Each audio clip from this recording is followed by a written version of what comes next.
The Adams Bairns project explored equality and diversity, both past and present, and looked at different attitudes and behaviours which underpinned slavery then and now. So this included topics such as racism, sectarianism, prejudice and discrimination.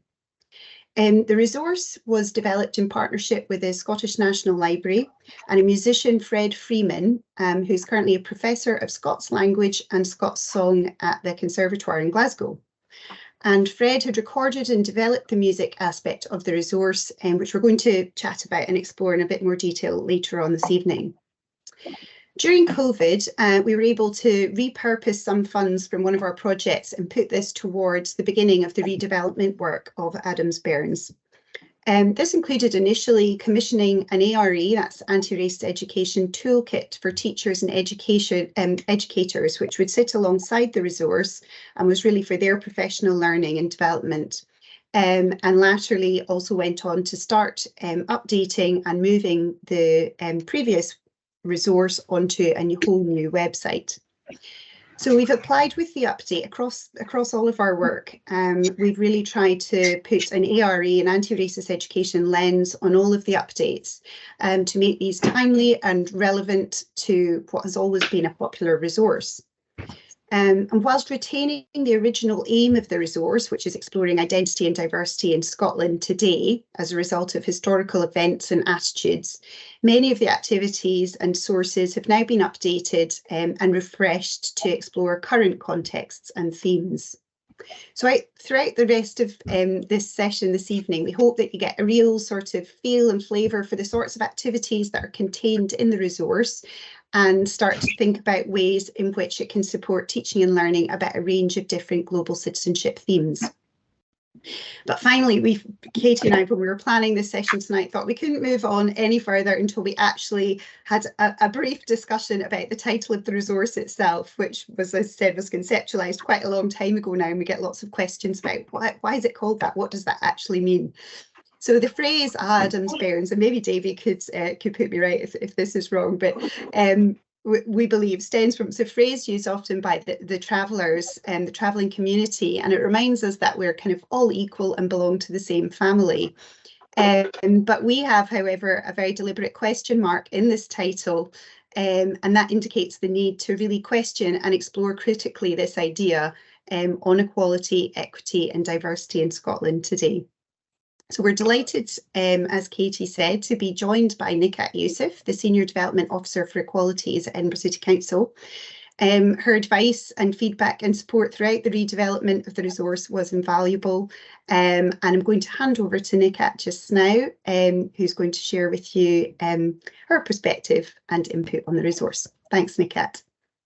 Hi, everyone. It's lovely to be here. I hope you can hear me well, and some of what I say is relevant and interesting. Right, so I've selected this visual from Curriculum for Excellence, as we'll be mostly familiar with this, because it illustrates that curriculum and education is wider than our curriculum areas and subjects. And it is the totality of all that is planned for children and young people and what they experience as a result of that planning throughout their education.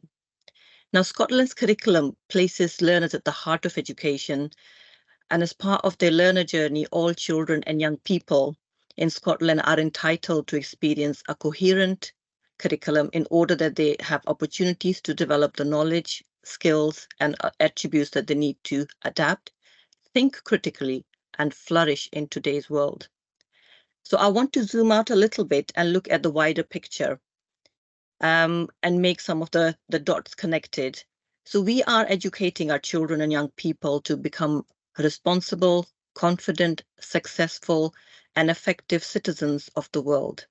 And in this way, shape the future of what is to come.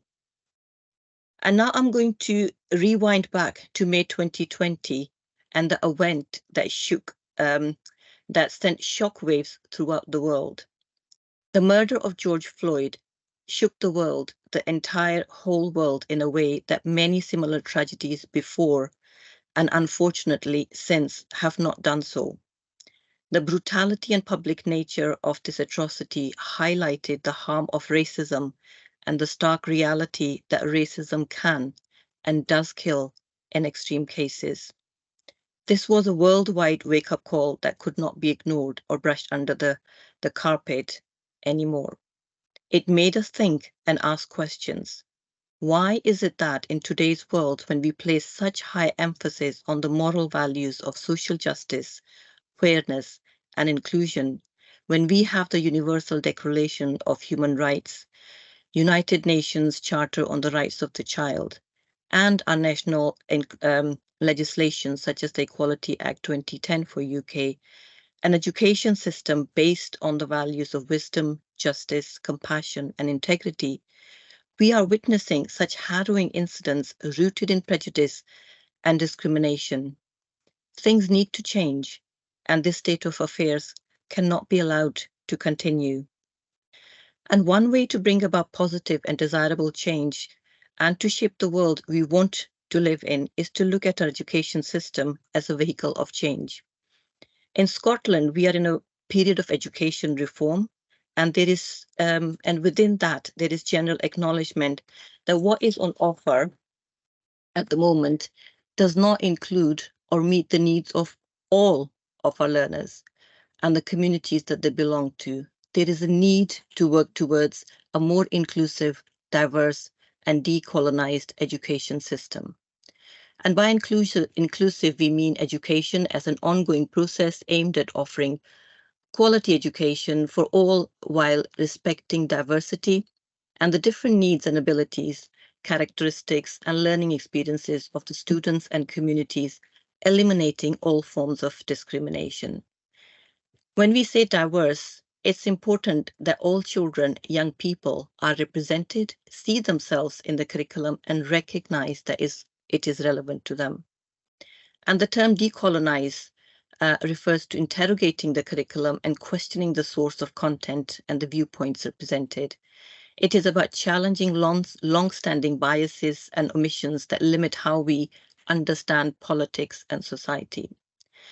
So I think I'm right to say that we're in a good place in Scotland, as there is a lot of work going on nationally and locally to bring about the positive change in our education system on all levels. There is a particular focus on anti-racist education because of a long history of colonization, imperialism, and slave trade that has shaped the mindset, structures, and institutions, including our education systems. This is a massive undertaking, as the people working on this have many challenges to overcome, but also many opportunities to avail as well. So the racism, and one of the challenges is that the racism prejudice is so baked in all that we do, that it will take a long time to unpick, unlearn, and rectify. So there is no time to lose. We need to get started, and we have started this work. In terms of this resource and all development of resources and the scale of the work, we are asking our educators to take on a lot of learning and unlearning to be able to achieve the ambition of an inclusive, diverse, and decolonized education. They do need support, they need resources, tools, and professional learning opportunities as they take on this work. And before I go on to my next point, I do need to emphasize that this is not about bringing in the new and throwing out the old, although we do need to interrogate and eliminate some of the things that are there. But it's more about cultivating a mind shift and critical thinking to inform how we teach differently, how we identify the gaps and work to address these gaps, and look for and confront our own biases and mitigate against these. So having said that, it is also important to develop and have access to quality resources that plug the gaps in our knowledge and guide us to how we can make our education more inclusive, diverse, and decolonized. This is where our Adams Bairns comes into play, and I hope it can be used by educators to adapt, add, or use as is to add to their learning and teaching. I've had some input in the resources around anti-racism principles, and I am looking forward to exploring the whole resource in more depth now that it's been revised and available online. But I'm going to highlight the inclusion of lesson plans around identifying bias, thinking about prejudice, talking about different forms of racism. These are very valuable ways that will be hopefully guide us towards thinking of how these elements and many more besides can be included, should be included in our lessons and teaching. Another important aspect, I think it's in the title, is the link to the past, which always needs to be explored to gain better understanding of the present. So I'm going to stop here. I think I've spoken for a long time, but thank you for giving me this opportunity to talk about my beliefs and where I think where we are at and where we're going, and keeping a positive mindset, always optimistic. Thank you. And I'll pass on to Davie now. So Davie's one of our guests, and he was really instrumental in the development of Unit 4, which focuses on Scottish identity and diversity. Thank you very much, and thank you, Nikhat, as well. So I really enjoyed that, especially the contextualisation of the whole resource. So hopefully I'll be able to add some, I guess, usefulness to this. Firstly, I just want to say it's a great privilege to be invited to talk to you all at today's important event. It was so exciting to work on the resource, and I'm really glad that we've now got to the stage where we can show the world the resource, right, and share it. So to offer my lived experience as a young Scottish traveller and my knowledge on rights-based practice to enhance the effectiveness of the resource was really my major contribution to it. But kudos to everyone who made this happen. Today marks not only the relaunch of this important resource, but it's also, and this is what I want to stress in my contribution, it's an opportunity for everyone here to change the face of Scotland and the education of our young people for the better.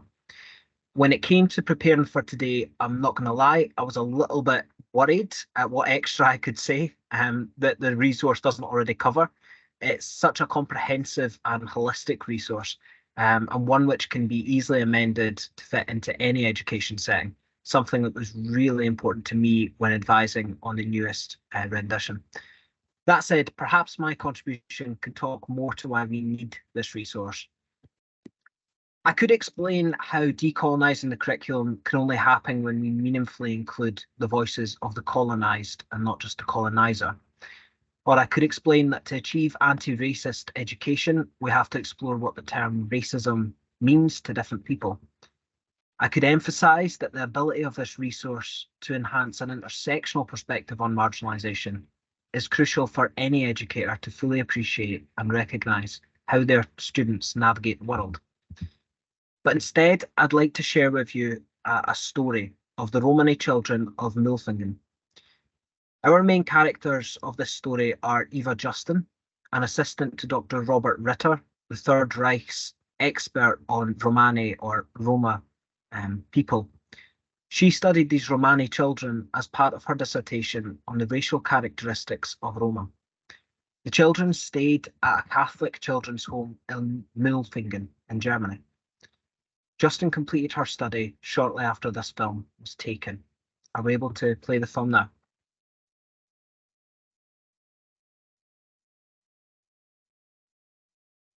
And don't worry, there's no sound in case people are panicking right now.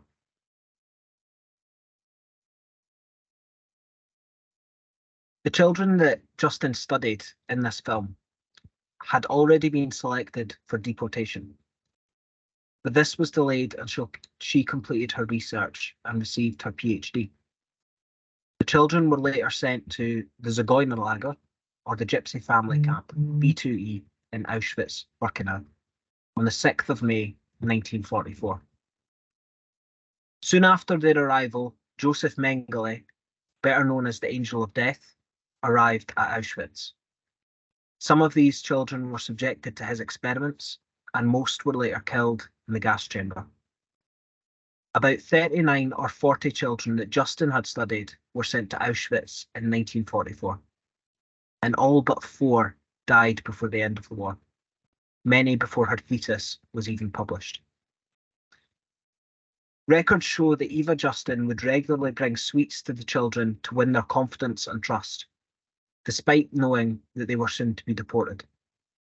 Other witness testimony states how Eva held the hands of the children as they were deported, as if it were all just another sick game for them to play together. So can we pause the film at that? So why am I sharing this horrific account with you all? The account doesn't come from Scotland. The people in the film are not Scottish. But you see, it was the work of the researchers like Eva Justin, her colleague Wolfgang Abel, and Robert Ritter, who himself visited Scotland to measure the craniums of Scottish travellers shortly before the outbreak of war, who capitalised on the othering of Gypsy, Roma and traveller people. They capitalised on the pre-existing marginalisation and lack of understanding of the myriad of contributions that these communities gave to Germany over centuries, all in order to create the monster that would become the Holocaust. So for me, I thought it was really important to share this story with you, because the aim of all anti-racist education, including this resource, is to ensure that this can never happen again. Never again should a generation of people be allowed to believe that another group of people are racially inferior or somehow less than. This example may feel very displaced from our experience of society here in Scotland. But let me stress, there is no safety in complacency. In the words of one elected official to me last year, our community is broken. There's a deep relational divide between the Gypsy travellers and the settled communities. In the words of another elected official, I don't want tinks walking our streets. The attitudes which underpin these experiences have stagnated for decades. When I talk to my granddad of the discrimination and the hate he faced at my age, very little has changed. Our communities are facing a mental health crisis, with some reports stating that Gypsy travellers are up to 11 times more likely to commit suicide and face the worst health outcomes on every measure that the state has. So why has this happened? Those of you who read my recent article in Stride will recognise this point. But Alex de Tocqueville explains that each new generation is a new people who must again learn knowledge, skills, and temperament to uphold a civilised society. Formal education has always played a significant part in this relearning structure. Each new step into preschool, reinstilling the standards, perceptions, and norms of the generation before. Now, this of course includes a predetermination of sedentarised or settled living and excludes any normalisation of Gypsy traveller culture. So education is therefore crucial. You see, an education is an experience, and that experience is different for every individual. In other words, our minds do not enter education blankly. We all see different images in the flames of a fire, depending on the angle at which we sit. Luckily for me, education was both in the classroom and on the camp. Arguably, what I learned at the fireside, those lessons in history, society, and geography, were the lessons where I felt most valued. My people gave me those lessons. A people whose schools portrayed as uneducated were my educators. They didn't shy away from the ugly history, neither did they omit the beauty and the elegance that travellers embody in our society. Tradition bearers such as Stanley Robertson and Bell Stewart knew of histories, landscapes, and events that had never before been written down. They conveyed their ancient meaning not in school books, but through their emotion in song and story. So that's where this resource comes in. This resource acts as a window into this world of learning, an open door at which you can all push and expand the inclusivity of your education settings. In conclusion, this resource, to me, bridges the gap between the past and the present of Gypsy traveller communities here in Scotland. It gives the tools necessary to heal our divided society and to support our young people in recognising stereotype, stigma, and racism for what they really are, the first step toward creating a monster. So this is not just about creating anti-racist education, but I'd like to end on this note. It's about creating an anti-racist generation. Thank you. Thank you, Davie. What powerful words. I think we could probably all do with taking 5 minutes to digest some of that. That was just very difficult act to follow, I think. So very emotive. So thank you very much for your time and your contribution to the resource itself. That's just, I think all the clapping hands there speaks volumes. So so thanks again. And as we said, the session is being recorded. So if you want to listen back, I think there were loads of key messages in what Nikhat and Davie had to say there. You know, feel free, you'll have time to listen back to what's been said. Right, I will take back. I'm going to carry on now and put the resource in the context of the more formal curriculum. I know that we've got several teachers on the call this evening, and so I just really wanted to draw out and make explicit the way in which the resource really supports a wide range of the experiences and outcomes in the CFE curriculum. So I hope you can read that. I know there's quite a lot of detail on there, and we could have pulled out a lot, you know, a lot more experiences and outcomes that we felt it could support, but these were some of the key ones. So most obvious are the links to social subjects, and in particular the strand, people, past events and societies. The resource aims to support young people to examine a range of historical themes and events, consider the impact that they've had on people's lives and the way in which these events have gone on to shape Scottish society.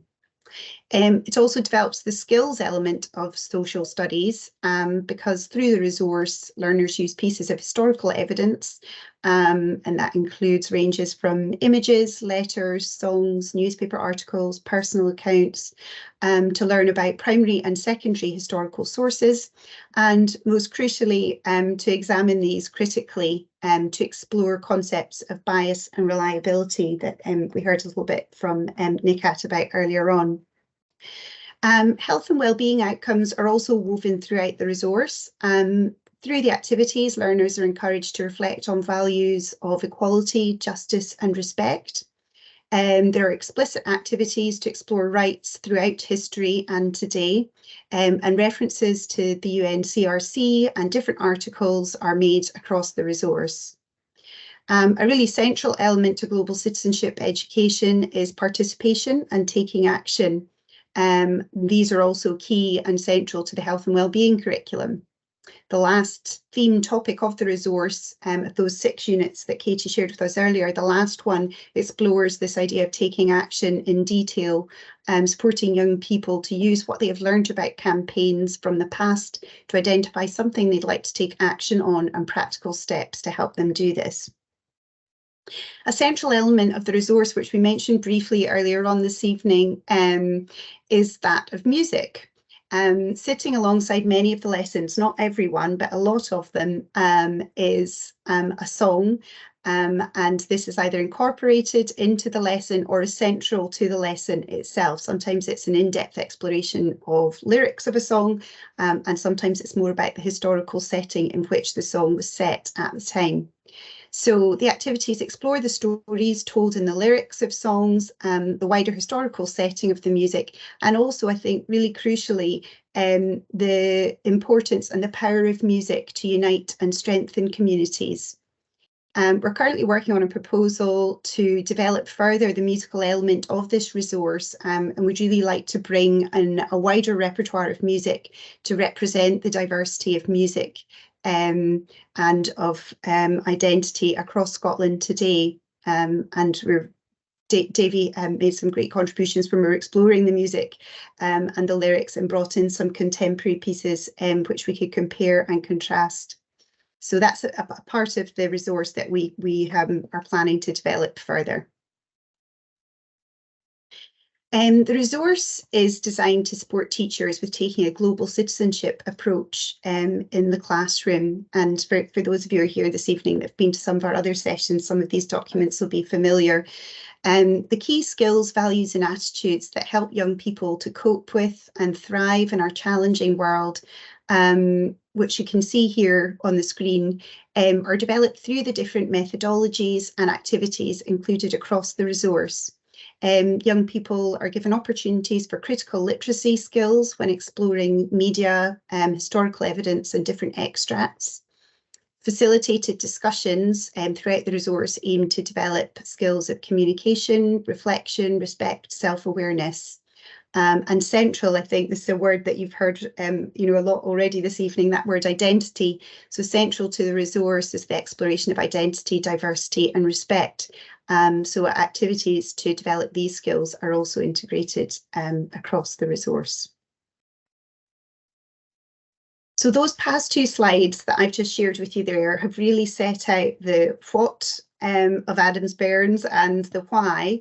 And I'd just like to now for the rest of the next sort of 10-15 minutes to work through a few examples from the resource to really dig down and have a look at the how. Whilst global citizenship education is about developing skills and values and attitudes, just as those that we've just looked at in the previous screen, it's as much about the methodologies that are used and the learning opportunities that are facilitated in order to help these skills to be developed and for our young people to flourish. So this you can see on the screen here is a framework that we've taken from that blue Oxfam guide, and we can provide links to this one and the one from the screen before. And it suggests a framework for how to take a global citizenship approach in the classroom. And we've really been mindful of this approach as we developed the resource and have tried to make sure to embed it as we've gone. So this approach involves kind of asking questions, which is something we all do quite naturally as teachers, but also really encourages our young people to sort of order questions and be critical as well about what they hear and to ask questions in response to what they see and hear.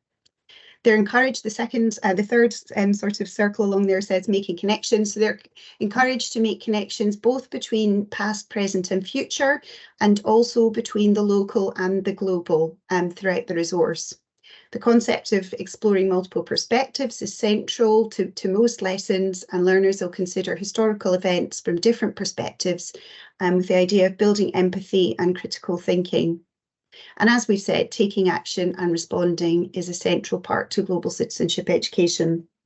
And I really liked some of what, jotting down, Nikhat, some of the things you had said about this, keeping this positive mindset throughout and cultivating mind shifts. And I'd really like to think that that comes out through the resource. It's about that change in approach and the way that we think about things, and that kind of humbleness, I suppose, to realise that ours is one of just many perspectives that's out there, and really stepping back and taking time to explore other perspectives. So I just wanted now, Katie's given you a brief sort of walkthrough of the website, but I thought we'd dig down into one or two of the lessons just to give you a flavour for what some of the resources might look like on there. And I've pulled out the kind of circles from that framework to show which of those aspects of the approach we'd really try to draw out in different lessons. So this you can see on the screen here is a snapshot of one of the lessons taken from the final theme, which is taking action for change. In this activity, young people explore a number of campaign tactics, so using historical evidence and sources, like you can see on the screen, to examine different campaign tactics used by the abolitionists during the abolitionist movement. So we can see there an example of a petition, a poster, lobbying Parliament, a first-hand account that was written, and the impact that women's groups had on the abolitionist movement. They then, having looked at these historical sources and identified the different tactics for themselves, they then consider these in light of contemporary issues and campaigns and reflect on whether these tactics are still used and relevant today, and what we can learn from these different tactics that have been used throughout history. So a second activity that's incorporated into the resources, this one that you can see on the screen here, and this is as part of the Scottish identity theme. So in this activity, learners would reflect on what it means to be Scottish and consider if in fact this can actually be defined, or does it just mean something different to all of us depending on our lived experience and our identity. They then work together to use what we call a Diamond 9, which is what you can see on the right-hand side of the screen there, which is a methodology which encourages young people to discuss a range of options and rank them from most important or effective to least. And space is given, you can see, so those 9 cards on the left-hand side would be cut up and arranged by young people, either working in small groups, or it could be as a whole class or in pairs. And crucially, space is given 1 or 2 of the cards. It's always a good idea to leave them blank so that they can put in some of their own ideas as well. So this sort of methodology supports sharing different viewpoints. It really goes into that exploring viewpoints and values aspect of the global citizenship approach, as well as that idea of building up empathy and opening up our minds to different perspectives. This can be used in different ways. The cards can be sorted and discussed and left on tables. Different groups can go around and see ideas of their peers. Could be then a whole class piece of work where everyone decides on their top three things.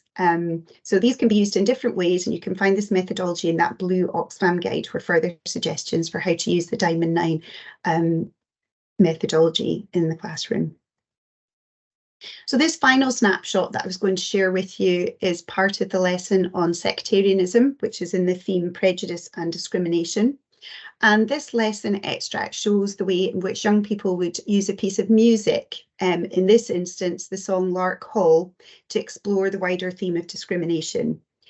So after listening to the music and reading the lyrics, they would consider this in the context of sectarianism in Scotland today. As we saw in the framework for global citizenship, a central principle is supporting young people to respond as active citizens. So this tool you can see on the right, those circles, that's called a circle of influence, would help young people to think about the influence of different people and groups of people on their own values, attitudes and actions, and how those are shaped according to different influences around us. So young people could then go on to consider the choices they make and think in the context of sectarianism about who has the power to change attitudes and behaviours and opinions here in Scotland today.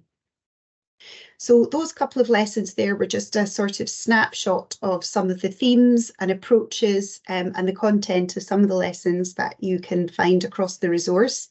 I hope it's sort of given you a flavour of what to expect and the ways that the lessons can be incorporated into the classroom and different topics. There are 54 different lessons and activities across the resource, divided into those 6 themes. And they're aimed at young people from ages sort of 10 to 14, almost we had in mind kind of P6 to S2 as the kind of age range. But I would say in many of the lessons, there are suggestions for extension and signposting and further activities. If you wanted to use those, if you wanted to differentiate, or you wanted to use them with older learners, for example. Yes, I'm going to hand back to Katie now, who's going to share some final pieces of information and a little bit more signposting, and then we'd like to come back and just have a little bit of time for Q&A. I'm seeing a few very interesting questions being popped in the chat, so we'll come back to those and try to answer those as best we can. So I'll hand back to you just now, Katie. Thanks very much, Jen. So these links will be sent out as part of the presentation after the session, but we just thought we'd highlight a couple of key organisations and platforms that really informed our work when we were going through to launch the resource, that have quite interesting resources specifically designed for teachers themselves. So we've got the websites here, which I am going to share in the chat just now. And I think in particular, the website Scran is a sort of visual database for teachers. You can sort of access images that could prompt discussion within your class. These are all free to use and download, so this might be quite a useful one. We've got the National Library of Scotland there as well. Signpost for Global Citizenship is a sort of platform that's associated with Scotland's development education centres, of which Scotdec is one. And it's really a curation of global citizenship resources where you can sort by subject area or curriculum area. So there is a specific search functionality within there that can let you tab towards anti-racist education and slavery. And as I said, it's a curation of resources that would be suitable for Scottish education from across the web. And we've got Roma Voice there as well, Romano Lab. So that's Davie's organisation. So we'd really encourage you to go away and have a look at that as well. Understanding Slavery and the Anti-Racist Educator as well. Okay. And I think what we'll send out all those links separately to you as well afterwards. And I think now we could probably head back. I know there's been a few questions asked in the chat. I'm going to go back and have a quick look. Yeah, thanks, Katie. I've pulled out two that we can maybe start with, and Nikhat and Davie, feel free, you know, to give your perspective or to answer these if you would like to. And one was from Gemma, and she said, "Is the resource only for pupils who come from Scotland?" And I think we would all say, definitely not. It's the resources for we envisage it being used in Scottish classrooms, but that doesn't mean it's for pupils who have come from Scotland. It's absolutely not. It's designed to be inclusive. And there are many of the activities, for example, that we suggest that you adapt, and different ways you can open it out, and different types of discussions or ways you might facilitate discussions if you've got learners from different backgrounds who are here from different countries, perhaps. So no, very much as it was developed, it was designed to be used in Scottish classrooms, but by all pupils, with inclusivity being central. And I think, I don't know, Nikhat, speaking with a kind of anti-racist education lens, often I think people come to us when we're looking at that sort of anti-racist education, saying, you know, oh, we don't have much diversity in our school or in our classes. We don't feel that there's a need for this. And I think that, Nikhat, we would strongly say that absolutely all the more need there is in those classrooms here in Scotland. Really important to be having those discussions. If there's no perceived or lack of perceived diversity within your classroom, there will always be diversity there, and also, you know, very important to expose those children to the diversity that is present in Scotland, if it's not perceived to be there in the classroom. Would you agree, Nikhat? I would absolutely agree. Yes, I think there's more of a need in such kind of like communities to be more intentional and proactive in bringing all these perspectives and all this knowledge and all this information, the past and the present, because, you know, outside the world is changing, it is becoming smaller, and we have got a diverse community, culturally diverse community in Scotland that should be reflected in all aspects of our communities, including schools, education, curriculum. So yes, that's what I would say. I said there's more of a need where there's maybe not that much cultural diversity in a school or a community. Thanks, Nikhat. And there was another question a little bit earlier on in the session from Sarah saying, what was the thinking behind the topics chosen? You would be interested to know that. And I would say we started with that original resource that was written in 2007 and had a look, and lots of the themes and topics were still relevant, pertinent. Perhaps that's not a good thing. Lots of the difficult issues are still difficult issues, you know, a good bit further down the line, and we're still, as Nikhat said, we're still exploring it. We can't afford to waste time. You know, we really need to address these things and face them and confront them just now. And so we started with the original themes and structures and had a look. So, for example, in the context of migration, a lot of the themes and the content are historical and remain the same. For example, we look at clearances. So we look at Highland clearances and the impact that had on Scottish diversity and identity. We look at migration to and from Scotland. We also looked at, for example, the anti-apartheid movement and really explored music and song through that. We looked at Scottish Gypsy travellers, historical music and things that's happened historically. But as I said, we tried to make things more contextually or relevant for today. So by trying to bring in perhaps more current examples, different ways to contrast things that have changed over time. And so the themes have stayed quite closely to what they were in the original resource, but we've adapted them and refreshed them to bring them up to date. So key concepts are things such as migration, slavery, campaign, taking action, and these are recurring themes. I would say that the structure of the resource is such that you don't necessarily, for example, explore a block of one thing and move on. Themes of discrimination, prejudice, and stereotyping are woven throughout the different lessons. The same with things like bias and perspective. And so, for example, in the very first unit that Katie showed us, we looked at historical sources, and that's really a social subject skills unit where we look at reliability of written and oral sources, and we look at primary and secondary sources and how do you distinguish between the two. But we do those in the context of slavery, and we do those in the context of the suffragettes, for example. So we're using big events in history that have shaped Scottish identity today, but also looking at them in the social subjects context. So it's really a bringing together of many parts of the curriculum. Nikhat. Yes, I was just going to say it's really important that we kind of like guide our learners to become critical thinkers, give them that skills of critical literacy. And one of the skills is interrogating and investigating the sources of information, because we're living in an era of information overload, and our children need that kind of the tools and the thinking to see how reliable is the source, where is it coming from, comparing different forms of information. And in that little lesson plan, you talk about, quite a lot of the reporting in the past was from men. So where's the perspective coming from? How do we need to adjust that to the kind of like to include all the absence of other perspectives? So I think that's just giving them the tools to then apply to different areas of the knowledge and the world that they go out in.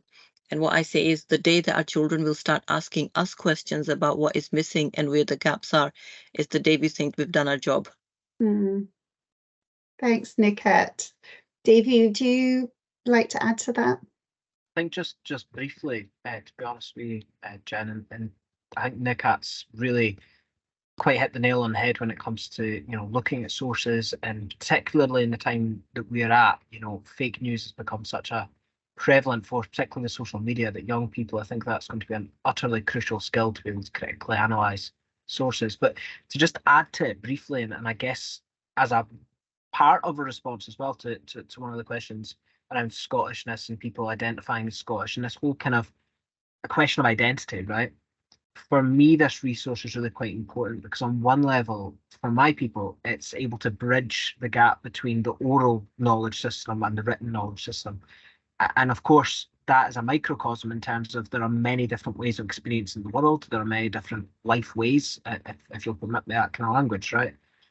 And I think that's utterly crucial when it comes to notions of identity, particularly in terms of national identity, because we're living in the world, again, reacting to recent events. The far right is on the rise across Europe, and we have, neo-Nazi groups openly, parading in Scotland.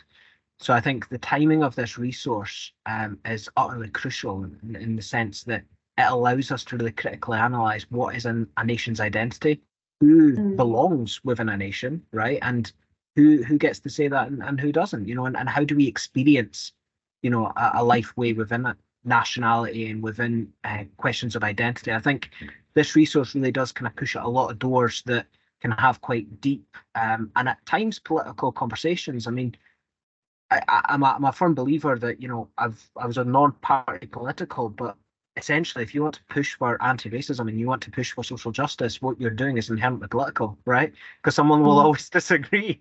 So I think what this resource really does is it opens a lot of questions. It allows us to critically analyse some really abstract and at times unwieldy concepts.